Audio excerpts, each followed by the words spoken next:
welcome back to another episode of the Thumb Strong podcast. I'm joined as always by Coach Bethany. How's it going? Hi, I'm good. How are you? Doing great. Got an exciting topic to talk about today. Yeah.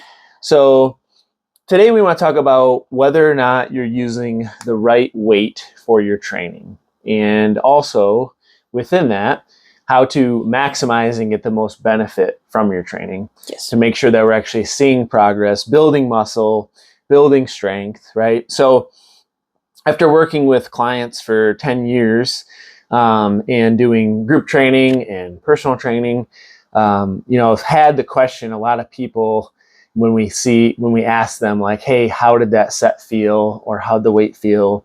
And the only answer we really get is good, normally. Yeah.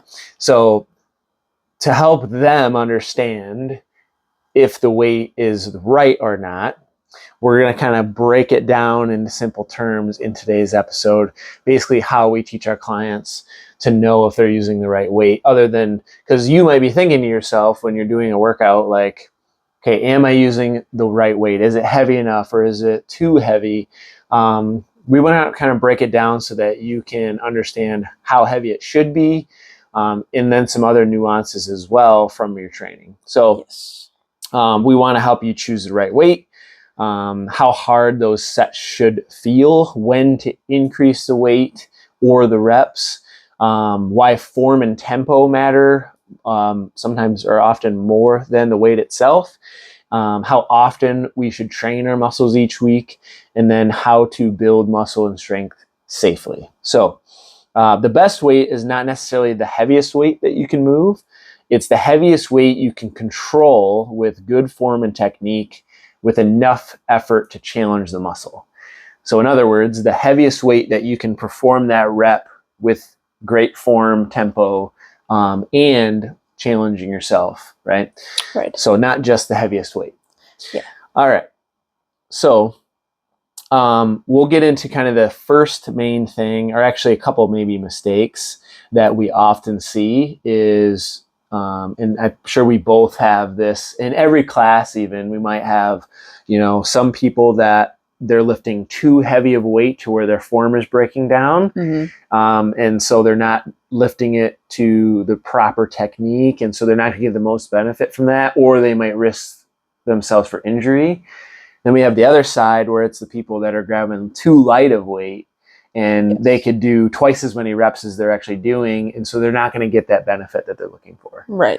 And it's not going to actually push them. I'm sure we both see that quite a bit. Right? Yeah. And I don't know if it comes down to personality or experience, maybe a little bit of both. Because some people, they just tend to grab to the lighter weights. And so it's like, as the coach, you have to tell them to grab heavier weights. Mm-hmm. Or then there's the people who try to grab heavier weights, and you have to tell them, hey, let's back off and focus on form because you're not controlling it. Yes. Because you want to get to that optimal spot as far as like difficulty, intensity, and making sure the form doesn't break down. Like form first is what we always teach. It's like, if you're not maintaining your form, then you shouldn't be doing that weight. Mm-hmm. And doing the exercise correctly. And if you don't know what the correct form is, then you definitely shouldn't be doing that weight yet. Yeah. Because you got to learn that first. And that's why we start often with like, when we're teaching squats, we start with just a body weight squat. And often it's to like a box or a bench so that they can kind of learn the feel of the depth that they should be hitting. And then it's without the bench, and then it's with a little bit of weight. Mm-hmm. And then eventually it's like with a barbell or something, right? So progressing in the right manner is definitely important. But what we want to first talk about is like, okay, what actually builds strength and lean muscle? So your body changes when it has a reason to adapt. So we've talked about this a little bit before, but that's going to come from having enough resistance to where your body's like, holy cow, like we need to get stronger so that we can keep doing whatever the heck they're doing to us, right? Enough effort.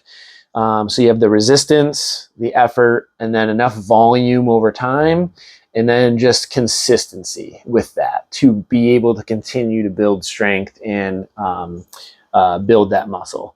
Right. Because if you don't have the consistency, your body will change. If you stop training for a long enough period of time, your body's going to adapt to that. Like, oh, we don't need all this muscle if we're not doing all this stuff. So we'll slowly lose it over time.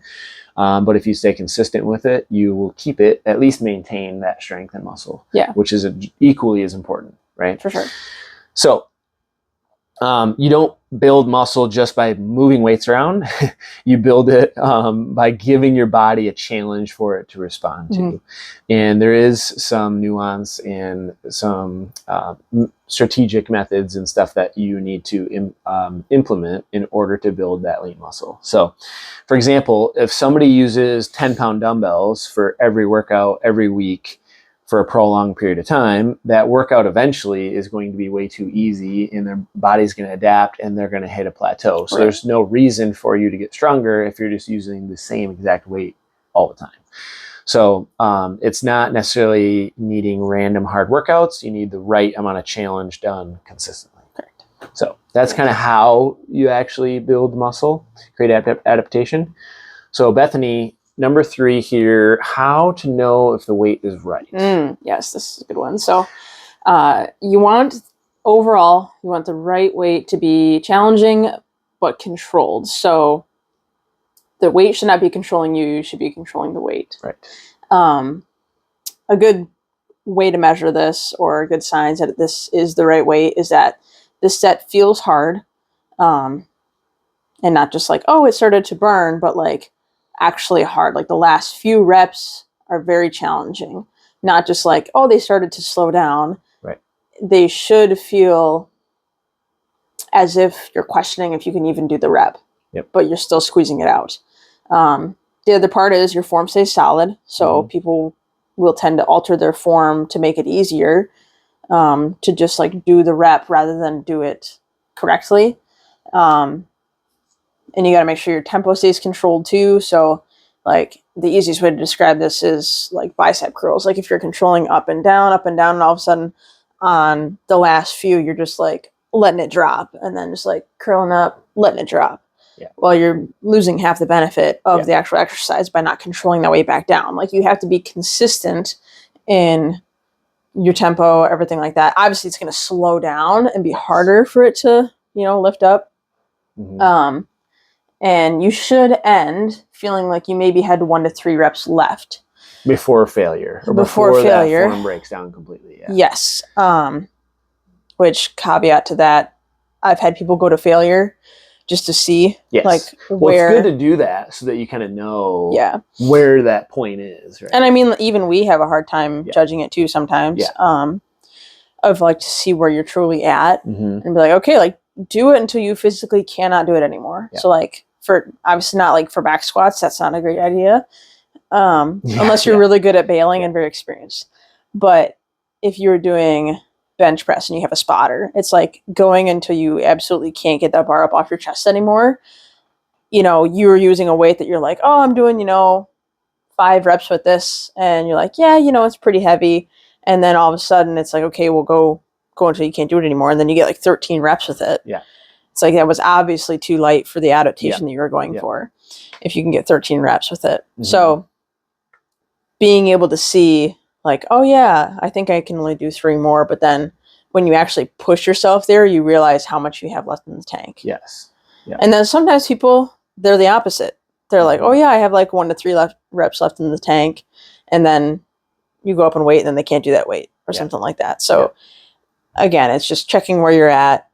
Failure is it's not like, oh, I failed so I couldn't do it. It's like showing you where you're at. Like this is what your capabilities are at this point. Yep. And that way you get a true measure of where you're at. And then you can compare that to like previous, it's like if you went to failure with 100 pounds for bench press and then, you got 10 reps and then you do it again after 8 weeks. And then, okay, I got 15 reps before I failed with 100 pounds, right? As like a benchmark instead of like a 1 rep max doing a 10 rep max to failure or a certain amount of weight to failure. The next part that you want to look for is if the weight is too light. So yeah, if you finish, you could have done a lot more like that. if it doesn't really feel challenging, if the weight never slows down. Mm-hmm. That's a big one. Because if all the reps look the same and you never get to a point where it's like you're lifting it and all of a sudden it's like, oh, I'm trying as hard as I can, but the actual speed of me lifting the weight slows down a lot and you're not intentionally doing it, that's a good sign that, okay, you're actually starting to challenge yourself. Yep. And then other signs the weight is too heavy is if your form starts to fall apart. If you end up shortening the range of motion, like people on squats, I see this a lot, or even like presses and things like that, where they're like, oh, it's just easier if I only go halfway down instead of all the way down. And then I can do heavier. And it's like, okay, but you're also changing the actual exercise. The exercise, yeah. And then if you swing, like use momentum for it, or obviously rush the reps if you're like dive bombing and you're not controlling the weight down. And if you feel it in the wrong places, which that also comes with body awareness. So a lot of people starting out, they're trying to focus on just what to do. And I'll ask them where they felt it. And they're like, I don't know, I wasn't paying attention to that. Yeah. And so it's okay if you don't really notice that at first. You'll feel it the next day. Yeah. I would say that's a good marker of if like, oh, I did my biceps and back, and then it's like the next day my biceps and back are sore. Okay, there you go. Yep. So yeah, quick example with this is if you do a goblet squat for 10 reps, if you could do 8 more reps, that's definitely too light. If you start losing position at rep 7 or you start cutting, the depth, then that's obviously too heavy. And if reps 8 to 10 are hard, but still like you're doing it correctly, you're doing to the right depth, you're doing controlled, then that's just about right. Yeah. I heard there's a trainer on, I don't know if it's just Instagram, I've been watching him, but he's got a lot of good tips. And so he basically, like the rep range doesn't matter as much as the quality. The reps that we're looking for are those reps to where it starts to slow down, but you get a couple more clean reps. Those are the reps that really create that adaptation. Yeah. So if we're doing goblet squats and we're aiming for 10 reps, in that we start to really slow down or it gets really hard at rep 8 or 7, we want to do rep 9 and 10 or 8, 9, and 10 clean. Those are the 3 or 4 reps that really matter, that are going to create that adaptation. Yeah, there's 5. Yeah. So it's the last 5 reps. Okay. And so that's why, like, they say the hypertrophy range is from 5 up to 30. Okay. So even doing sets of 5, that's, promotes hypertrophy. And then, if you're doing 25 reps of something, it's like the first 20, it takes you just to tire out your muscles. Yeah. And then the last 5 are the ones that are really pushing the adaptations. Right. Yeah. So those last reps are really what matter. So like if you're, like Bethany said, if you're going through all 10 and you never slow down, or it doesn't challenge you, it's too light. Whereas if like you get to 7, and let's say we're doing biceps, and you do the first 7 clean, but then you gotta like swing to get them up there, that's where it might be a little bit too heavy. So you want to be able to do a clean rep, but it's going to slow down and challenge you. And the other part of it is a lot of people mistake, like they'll do a great job coming up, but then they drop and let it go down, and they get it up there and then they drop and let it go down. So they're missing half of that movement. The eccentric part of the movement is just as important as the concentric. And so we like to teach our clients, like the way up can be, intentional. Like you want a nice squeeze of the muscle. It might be a little bit faster under control, but then in the eccentric, we want to even go a little bit slower than on the way up. So if you can control that weight down, so for example, that bicep curl might take me 1 to 2 seconds to get it up there clean, and I might go down 2 to 3 seconds, or at least control that weight. So that those last few reps that do slow down and feel hard, you still want to have control over it for, 2, 3, 4, 5 extra reps before failure, but make sure we're pushing it to challenge ourselves. Mm-hmm. So how to actually put this into numbers so that you guys can actually think about this when you're doing it is something called the RPE scale. So how hard a set should actually feel. So an easy breakdown is an RPE of 6 would be too easy. So for example, like Bethany said, if you're doing squats or curls or any exercise and you do 10 reps and you're like, man, I probably could have done 20. Yeah. That's too easy. That would be like an RPE of 5 or 6, right? It'd be like an RPE of 10.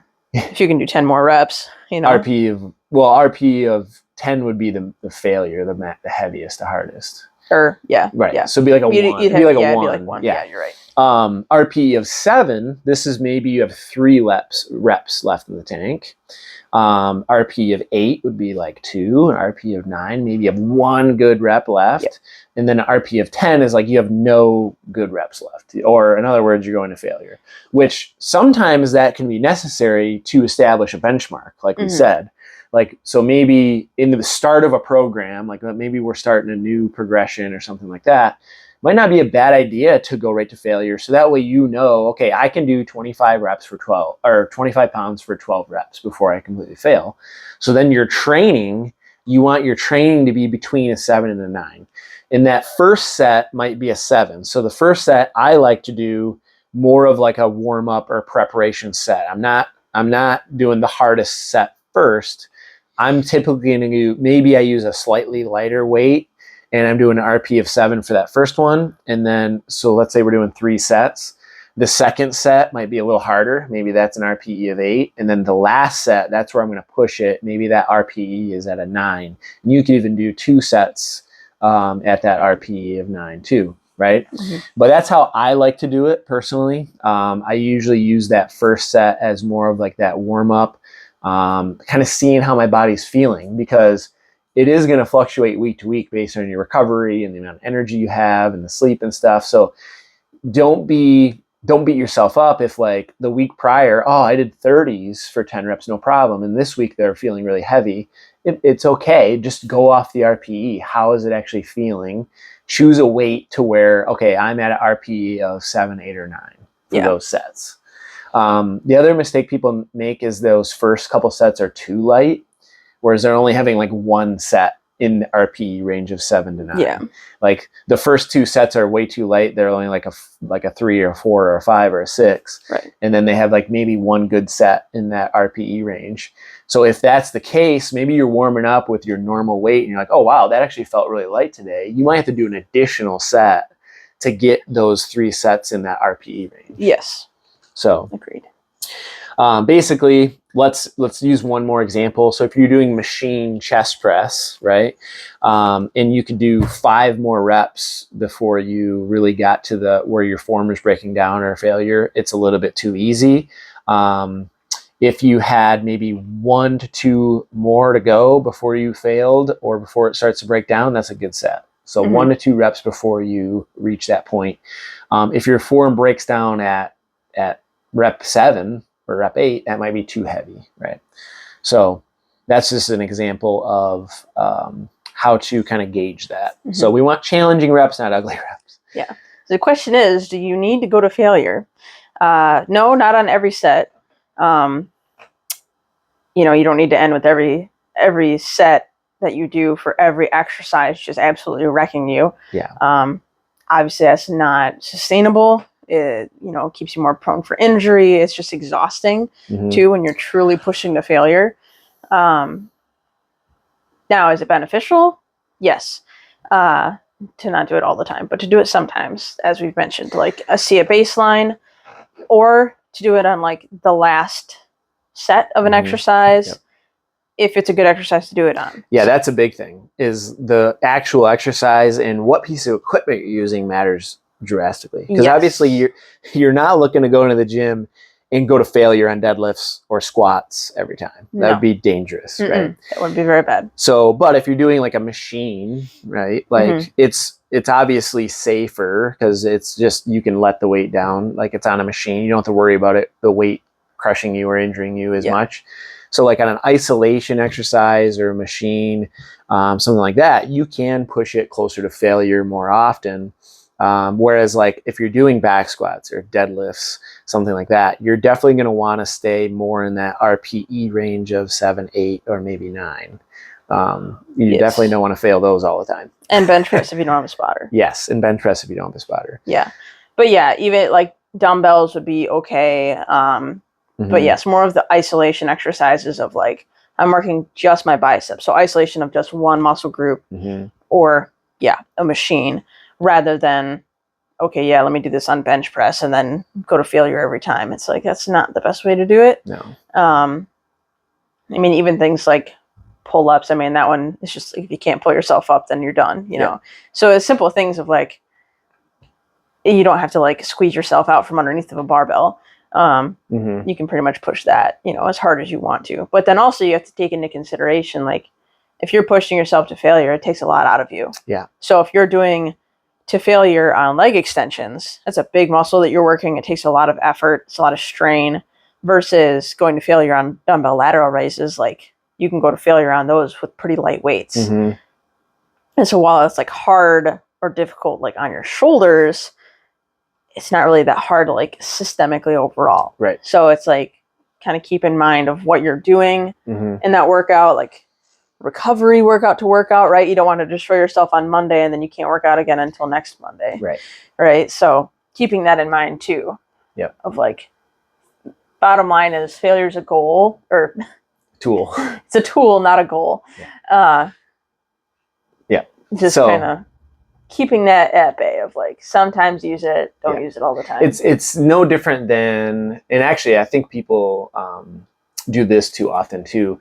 It's a benchmark, just like your max. Your maxes are benchmarks. So we will establish what our clients' 1 rep max or 3 rep or 5 rep maxes are, so that we know what weight to use to make sure that they're seeing adaptation. But you don't want to be 1 rep maxing every week or every month. Even like, we maybe test our 1 rep max every 6 to 12 months just to kind of see where we're at. And then we use that max for our percentages.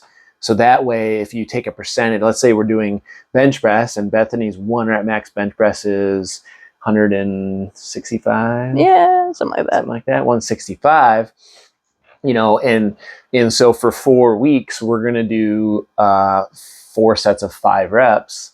All right. A safe percentage for 5 reps is going to be somewhere around 70-75% of that 1 rep max. So for her 4 sets, she's probably going to be, maybe she starts more like 65-70% for that kind of warm up first set, RP of 7. Then she maybe goes up a little bit, closer to 70-75, and that's where she's going to do her harder working sets with still maybe a rep or 2 in the tank. Right? Yes. So good form technique. So that's where you use like the maxes. It's a benchmark so that you can do 90% of your training under the right load. Same thing with the failure. Like, go to failure so you know, okay, I can do about this many reps with this weight. That way you can use it as a benchmark. So now that we know kind of the reps and the weights, we want to talk about why form and tempo matter so much. So they matter because they help you train the right muscles, obviously safely and effectively. Just because the weight is moved, like we said, doesn't mean that the muscle got the best stimulus. And actually, tempo is about making sure everything is under control. So it doesn't necessarily mean super slow. It just, you want to be able to control the weight. So lowering the bar with control on your squat, your bench, any lift, essentially, the lowering or the coming down from the rep, the opposite of the concentric, should be under control. That way you're not bouncing or rushing or twisting or pulling anything that shouldn't be done, right? So you're lifting with intent. I do want to talk a little bit more about like the eccentric part, because a lot of people miss this. People don't realize how much the body is working or how much benefit you get from the eccentric piece of the movement. So lowering in a squat, the lowering in a dumbbell curl, the lowering on the chest press. So for example, let's say we're doing lateral raises and somebody has to swing those 25s up and then drop them down. They might be doing more weight, but they're not controlling it. So it's not as good of a rep as if you dropped down to 12s or 15s and you did a nice, smooth, controlled contraction up and then a nice controlled rep down. You're actually going to get more benefit from that. And the muscle is going to develop better and gain strength from doing that compared to the weaker rep, heavier weight. Right. So control tells you more than momentum. Don't just lift the weight, own the weight. especially on the way down. I like that. Mm-hmm. So you need to be in control of the weight. The weight cannot be in control of you. Yes, very right. So next, we'll talk about the ranges and frequency of reps and overall volume too, because that's all part of muscle growth and strength improvements. So yeah, I guess we kind of touched on it a little bit earlier. There's not one magic rep range. So typically, when you're more strength focused, I would generally say between like 3 to 6 reps is more of a strength focus. Yeah. Heavier weight, less reps. Yeah. Heavier weight, less reps. For strength and muscle, more of that like 6 to 10 or 12 rep range. That's a good way to hit kind of both. Yep. You know, have that 6. Obviously, you don't want to be doing like 6 reps of bicep curls. You can, but it's more so for the bigger movements like the squats, your bench press, your press, deadlifts, any of the compound movements where you're working multiple muscles all at once, pull-ups. Yep. And then 8 to 15 is very standard for, it's been like that in bodybuilding for years. 8 to 12, 8 to 15 is pretty standard. Then you can get into the higher rep ranges of 10 to 20 for machines or more of the like isolation. So yeah, like just your bicep curls or lateral raises, like doing lighter weight and higher reps. Just it's a different muscle stimulus, so it can help with growing there's different types of muscle fibers, so it can help to grow those other ones rather than just the ones that are more for strength. Yeah. So it can just be better overall muscle growth. Sometimes you just gotta switch it up and do something a little bit different to get your muscles to grow too. Yeah. And on that, one more quick thing, because we mentioned that those last couple reps are the most important, right? Yeah. So we're looking for 2, 3, 4, 5 reps that are very challenging. And so the rep range, really what you're looking for is still those last couple of reps to be challenging. And the reason that we have higher reps, for example, on like a bicep curl is, you don't necessarily want to grab a super heavy dumbbell and then have those hard challenging reps start at rep 3, 4, 5, 6, because you might be at higher risk for tearing that bicep. So we need to do 12 reps to prime that muscle, fatigue it out before we get to that challenging point. Mm-hmm. But since we're using a lighter weight, we're doing it more safely. Like we're not going to risk tearing or injuring ourselves, but we're still getting to those hard, challenging reps. It just takes those pre-fatiguing reps first, basically, is how you can think about it. So the more compound movements, obviously, you don't want to do deadlifts for 20 reps before it starts getting hard. Like that's just a lot on the body, right? And you're doing a ton of reps, you're at more risk for breaking down form and stuff. So that's where we just want to focus on, maybe it's that 4 to 6 or 3 to 6, like Bethany said, more compound movements. We can get to that heavier load a little bit quicker. And as long as we're braced and doing it properly, we don't have to worry as much about injury. Whereas if you're doing a machine or an isolation movement like a curl or a shoulder raise, it might take those extra few reps before it starts to get tough and we're pushing it. Mm-hmm. Yeah. Frequency. Yes, frequency. So most people, if you train each muscle twice a week, that's going to be plenty. Hitting a muscle once a week is going to be a little bit, it's just not enough. Your muscle needs to get challenged every little bit. It's kind of like a hill. So it's like, you say it's Monday, you work chest, right? And so it stimulates the muscle growth and then it drops back down after a few days. Like once your body is recovered, your muscles are no longer sore. So say it takes 3 days and you're no longer sore again. So now it's back to baseline. So it can either be understimulated and then start going the other way. And then if you don't stimulate it that second time, you'll kind of just like stay plateaued. Like it won't increase in strength or muscle size if you're not doing that. Whereas if you hit more frequently, you can hit it here and then, okay, it's not sore anymore. Then you stimulate it again. Yep. And so then that is what helps with the muscle and hypertrophy growth. Yeah. So some muscle groups you can train more than twice a week. So like shoulders are one of them. Calves would be another. Abs. even like biceps and triceps, depending on the person. More of the smaller muscle groups, you can definitely train those more than twice a week, and they typically do better, 3 to 4 times a week being trained.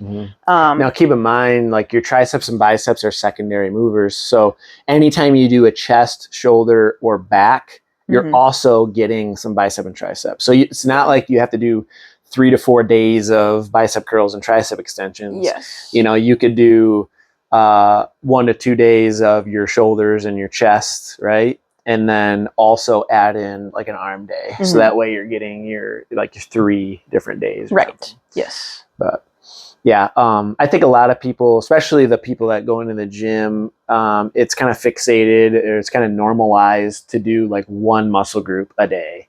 So like a chest day, a back day, shoulder day, a leg day, an arm day. And that's like their 5-day split. So like Bethany said, you're crushing and doing maybe 4 or 5 exercises for your chest on Monday, but then you don't hit it again until next Monday. Yeah. It can be actually more beneficial to maybe you don't do 4 to 5 different exercises for 3 or 4 sets of chest on Monday, but you do like 2 or 3 exercises for chest and maybe a tricep. And then 3 days later, you do it again with maybe slightly different variations of exercises. Yeah. And the first day could be more of like a heavier strength day. And then the second day that you do it, maybe it's a little bit more of a higher rep, moderate weight day. That's how I liked to train a lot. And typically a muscle will take about 48 to 72 hours to fully recover. So in 3 days, you can typically do it again and not have to worry about over damaging your muscle. Right. Yeah. Volume. So at the end of the day, in a given week, beginners, it's often good to do about 6 to 10 hard sets per muscle. Yes. So if we're thinking about our shoulder, our chest, our back, bicep, tricep, quads, hamstrings, if you get about 6 to 10 hard sets for those muscles in a given week, you're going to see great progress. And then as you get more advanced, you might be able to up that to 10 to 15 hard sets. So all you got to really do is pick your exercise selection, how many sets you're going to do, and that will kind of help you determine, okay, how many different movements do I need to do? So if I need to hit maybe 10 hard sets for my chest, day 1, I might do 3 sets, or maybe it's 4 sets of my bench press. And then maybe I do an accessory like a chest fly for 3 sets. Okay, I got 7 sets. And then on Thursday, 3 days later, I could do another chest exercise or 2 to get my 10 to 15 total sets for the week. Right? Yeah, adds up pretty fast. Yeah, it does. So yeah, you need enough to create the change, but not so much that you can't recover from it. Yeah. Awesome. So how to progress? So how do we actually change over time to make sure that we're not hitting those plateaus? Yeah. So there's multiple ways that you can progress, and it's called progressive overload. And it's not just adding weight all the time, because you can't just continue to add weight forever. Big weights, big muscles. Right. So, if I could just continue adding weight forever, everybody would be deadlifting and benching and squatting 500-600 pounds, right? 1,000 pounds. So it could be adding an extra rep every couple weeks or every week. You can even add a rep. You could add a set. So instead of 3 sets, you do 4 sets. That would be more volume. You could just literally slow down. More time under tension is also a way to progress. So adding in more tempo stuff. So like our people in Fit Camp know, like we've done some bench press with a 3-second eccentric or a pause on the chest. Yeah. That makes it a lot more challenging on the muscle. So that is a way to progress without even changing the weight or the sets or the reps. Just doing more tempo work, having more better control, right, of that movement. So it's adding either reps, sets, weight, improving the form and the tempo are all ways that you can progress over time. Or frequency. The frequency. Like, yeah. Mm-hmm. So instead of 1 day a week, you hit it twice a week, right? Yeah. A quick way to do this, I've told this to like new people that I'm showing around the gym if they ask, or sometimes if they don't ask either, I'll say like, okay, start with, 3 sets of 8 on these machines or these exercises, and then add a rep every week if you can. until you can do 3 sets of 12 on everything. Once you can do 3 sets of 12 on everything, then, and it's not like, you can like, oh yeah, I would be ready to go back down to 8 reps, but add, 5 pounds. Mm-hmm. And so then that way it's like, okay, you're now backing off the volume and the reps a little bit, but then you're able to increase the weight because you have built that capacity. Yes. And so then you build that up with the same weight, and then you drop back to 8 reps, yep. Build up to 12, and then you just basically keep repeating that until you hit your genetic ceiling, and then that's all you can do. Yeah, and a good rule of thumb on that is about every 4 to 8 weeks, you're able to kind of reset that. So like, we usually do 4-week blocks where we're gonna do essentially the same workout with our training clients, but we're trying to slowly increase the volume over that 4 to 8 weeks. And then like Bethany said, we're gonna go back and then we'll kind of restart that or reset that, but we're gonna either change up, add more weight, or maybe it's doing more reps, or add a set, and then that way we're increasing that volume every 4 to 8 weeks. Okay, so when to switch? Obviously, that 4 to 8 week is a general rule of thumb. But if your progress is stalled, maybe it's bothering your joints, or if you have an injury, motivation's dropping, or if you just want a variation, switch up the variations. That's another good time that you could kind of switch it up a little bit. So you don't want to do things too frequently, basically the same thing. You do want to switch it up. It's just make sure that you are doing it long enough to where you can see the progression and adaptation, but not too long to where you hit that plateau. Yeah. Okay, so what this looks like for us as at Thumb Health and Fitness, like what we're doing as coaches is we're looking at the form, the tempo, the control, our range of motion is really important, the effort, making sure that they're staying safe, and then make sure that they're ready for whatever movement that we're doing. So if we tell someone to lighten the weight, it doesn't mean that they're weak. It just might mean that they're not controlling it well enough. They're not having that tempo that we're looking for, or maybe they're not hitting full depth, right? So they may be using a weight that's a little too heavy, so they're not getting all the way down in their squat. Well, we want to see them all the way down, so maybe we have to lighten it a little bit. It might mean that we want a movement done a way that's actually going to build that strength and muscle. So if we tell someone to go heavier, it might just mean that you need more challenge. I can look at Bethany while she's doing a set, and based on her facial expressions or the speed of the rep, I know if it's too light. Like if we're doing curls for 12 and she's just pumping them out and there's no slow or strain or struggle or strain, facial expression, I'm going to be like, all right, Bethany, you need to go up. Yeah. Right. Yeah. So we're not trying to impress everybody. We're not trying to be mean to anybody or anything by having them go lighter or go heavier. We're literally just trying to get you the best result safely. Yeah. So it's very objective. Yeah. Just to recap real quick, most sets should feel challenging, not easy. Most working sets, so the 3 to 4 sets that you're doing, should end with about 1 to 3 reps left in the tank, or an RPE of 7 to 9. If form does break down, it's too heavy. If it feels easy, it's too light. Control the lowering phase of each lift. Train each muscle group about 2 times a week.